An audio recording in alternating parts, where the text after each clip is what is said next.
E aí, moçada, beleza? Professor Giovanni aqui dando sequência então aos sistemas de controle. E hoje vamos falar de duas glândulas, a tireoide e as paratireoides. Professor, por que você vai falar de duas glândulas? Porque na verdade as paratireoides elas estão coladinhas na tireoide, são 4 paratireoides, e outra coisa que elas têm uma função antagônica. O que uma faz, a outra muitas vezes faz, né, na oposição, faz ao contrário, na questão aí do metabolismo do cálcio. Então, bora lá falar um pouquinho sobre essas duas glândulas, começando aqui pela tireoide. A tireoide, gente, é uma glândula que tem mais ou menos aqui o formato de uma borboleta. Todos nós temos a tireoide, a não ser que a pessoa tenha feito uma cirurgia para retirada da tireoide. Professor, por que você está falando isso? Porque às vezes eu escuto, né, bate-papo tal, de pessoas comentando assim, fulano, o que você tem? Daí a pessoa reclama, fala, meu problema é porque eu tenho tireoide.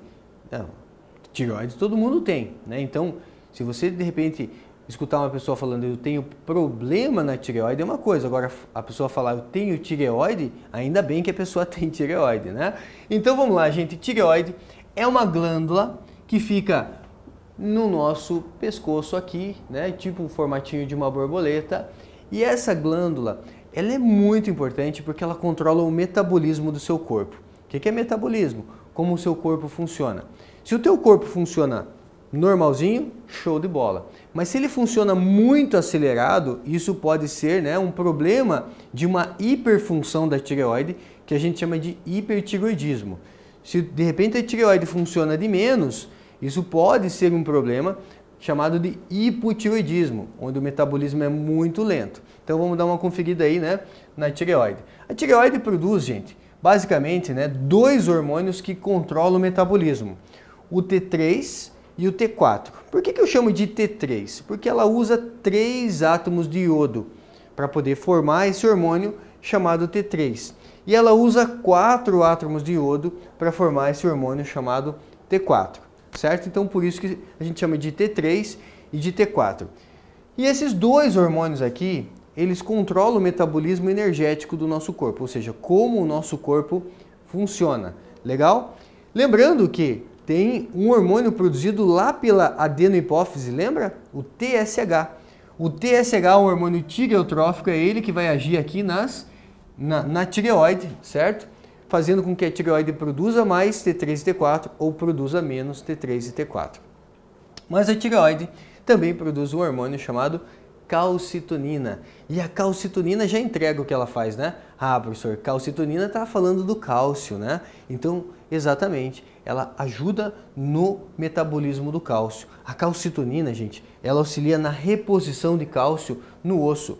Professor, não entendi. O que é reposição de cálcio? Ela ajuda a fixar cálcio no osso, ela ajuda a formar osso. Legal? Então essa seria a função aí da calcitonina. Com relação às paratireoides, elas produzem um hormônio só, que é o paratormônio. E o paratormônio, gente, ele faz uma função contrária da calcitonina. Enquanto a calcitonina forma o osso, coloca cálcio no osso, o paratormônio ele faz a função ao contrário. Ele tira cálcio do osso. Professor, por que tem um hormônio que coloca cálcio no osso e outro que tira? Porque assim, gente, logo após uma refeição, às vezes, dependendo do que você vai comer, pode ser que seja um alimento rico em cálcio. E onde vai parar esse cálcio? Na circulação do teu sangue. E aí, esse excesso de cálcio no sangue acaba sendo fixado no osso, acaba formando o osso por ação da calcitonina. E quando você está em jejum? Quando você está em jejum, precisa ter cálcio circulando no seu sangue. Um pouquinho de cálcio, mas precisa ter cálcio circulando no seu sangue. Da onde vem esse cálcio se você não está se alimentando? Aí é que entra em ação as paratireoides para poder fazer o quê? Para poder estimular ali células no seu osso que vão desmineralizar o seu osso, mandando um pouquinho de cálcio lá para o seu sangue. Então, uma função antagônica, controlando o metabolismo aí do cálcio. Beleza? Vamos dar uma olhada aqui então, olha, tireoide, localização no pescoço, logo abaixo das cartilagens da glote, produz 3 hormônios, né? 3 hormônios. Triiodotironina, que é o T3, tiroxina, que também posso chamar de tetraiodotiroxina, que é o T4, e a calcitonina. Então são esses 3 hormônios. A triiodotironina, que é o T3, e a tiroxina, que é o T4, estimulam o metabolismo energético, aumentam a taxa de respiração celular, ou seja, controlam o funcionamento do nosso organismo. O excesso desses hormônios causa hipertireoidismo, que é uma hiperfunção da tireoide. E o que isso pode ocasionar? Como que eu sei se de repente a pessoa tem hipertireoidismo, né? Hiperatividade, a pessoa tem um calor excessivo, tem uma sudorese excessiva, ou seja, um suor excessivo, então pode ser sintoma aí de hipertireoidismo. A pessoa tem dificuldade em ganhar peso, então perda de peso, nervosismo excessivo, exoftalmia. O que é exoftalmia? Quando o olho fica muito arregalado, isso pode ser devido a hipertireoidismo. E o bócio endêmico. O que é o bócio endêmico? Dá uma olhada aqui nessa imagem. Ó. Então a tireoide, quando tem um hipertireoidismo, posso ter aqui como sintomas a exoftalmia, que é o olho arregalado. Professor, e aí o que tem que fazer? É acompanhamento médico, uso de medicamentos e, em último caso, retirada da tireoide. E o hipertireoidismo também pode causar uma hipertrofia, um inchaço da tireoide, formando um bócio chamado de bócio endêmico, que é o inchaço, né, a hipertrofia ali da tireoide. Então, o hipertireoidismo é considerado aí uma patologia, né, e precisa de tratamento e acompanhamento médico, certo? E temos o hipotireoidismo. O hipotireoidismo causa o contrário, né? Se o a pessoa tem perda de peso, no hipotireoidismo a pessoa tem facilidade em ganhar peso, problemas de memória, então afeta problemas de memória. Então olha só, deficiência na produção dos hormônios T3 e T4 pela tireoide pode ser causada devido à carência de iodo, então às vezes a carência de iodo na alimentação, pois iodo é parte constituinte dos hormônios da tireoide. Pode ser devido a uma destruição autoimune da tireoide, que é chamada de tireoidite de Hashimoto, né? Então, devido aí a um problema, pode ser que a tireoide produza uma quantidade menor de hormônios. E quando eu coloquei aqui a questão do iodo, gente, existe inclusive uma lei que obriga o fabricante de sal de cozinha a colocar lá o quê? Colocar iodo. Então pega o sal de cozinha da próxima vez que você for ao mercado comprar, né? Ou que o pai, a mãe trouxerem o sal, dá uma olhada nos ingredientes ali, você vai ver que está escrito lá, sal iodado. O iodo foi colocado nesse sal de cozinha de forma proposital, porque é difícil você encontrar iodo na alimentação, a não ser quem come o quê? Frutos do mar. Então quem se alimenta de frutos do mar dificilmente tem deficiência de iodo, mas como a maioria da população não se alimenta diariamente aí, né, ou pelo menos algumas vezes na semana de frutos do mar, é importante ter iodo então no sal de cozinha. Consequências: diminui o metabolismo celular, a pessoa tem um metabolismo mais lento, com isso ela tem facilidade em ganhar peso, bradicardia, ou seja, desacelera os batimentos cardíacos, isso faz com que a pessoa possa ter até uma pressão mais baixa, mixedema, que é o inchaço da pele, e pode estar associado aqui também ao bócio endêmico, que é o inchaço da tireoide. Então, o hipotireoidismo na infância, ele pode ser aí, né, relacionado ao cretinismo. O que é o cretinismo, professor? É um quadro que se caracteriza por um comprometimento do crescimento dos ossos. O crescimento dos ossos é afetado, o crescimento dos dentes é afetado e também pode ocasionar aí o que a gente chama de retardo mental. Então veja que precisa também de tratamento. Muitas vezes a forma de tratar um hipotireoidismo é dar os hormônios para a pessoa, né, na forma de medicamento. Com relação à tireoide ainda, tem a calcitonina.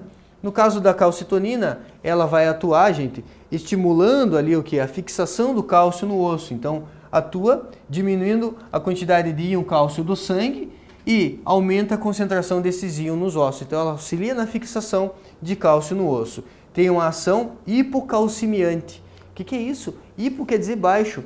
Calcemiante quer dizer ela baixa a concentração de cálcio do sangue para poder, né, fixar esse cálcio no osso, certo? Então aqui você vê a tireoide e agora você está vendo aqui o que? As 4 paratireoides. Então tem 4 paratireoides ali e as paratireoides têm uma função antagônica. Ela se localiza, né, 2 de cada lado atrás da glândula tireoide, produz o hormônio paratormônio e ela vai auxiliar no quê? No metabolismo do cálcio. Olha só, quando aumenta a concentração de cálcio no sangue, o que acontece? Quando tem muito cálcio no sangue, a tireoide produz a calcitonina, que auxilia na fixação de cálcio no osso. Quando tem pouco cálcio no sangue, A paratireoide ou as paratireoides produzem um hormônio chamado paratormônio que auxilia a retirada de cálcio do osso. Então, é uma função, né, aqui que a gente chama de metabolismo do cálcio ou controle da concentração de cálcio no sangue, certo? Então, essa seria uma função importante das paratireoides. Beleza? Vamos dar uma fixada aí no conteúdo, olha só. Desde o período colonial, em expedições pelo Brasil, principalmente pelas regiões do centro-oeste e norte, localizadas bem distantes do litoral, vários viajantes descreveram o bócio endêmico, uma doença presente em determinadas comunidades devido à falta de iodo na alimentação. Para suprir essa falta de iodo, há muitos anos eles vêm sendo acrescentado ao sal de cozinha em proporção que é estabelecida pela Anvisa, certo? Então tem aí uma lei que obriga a adição desse sal de iodo no sal de cozinha.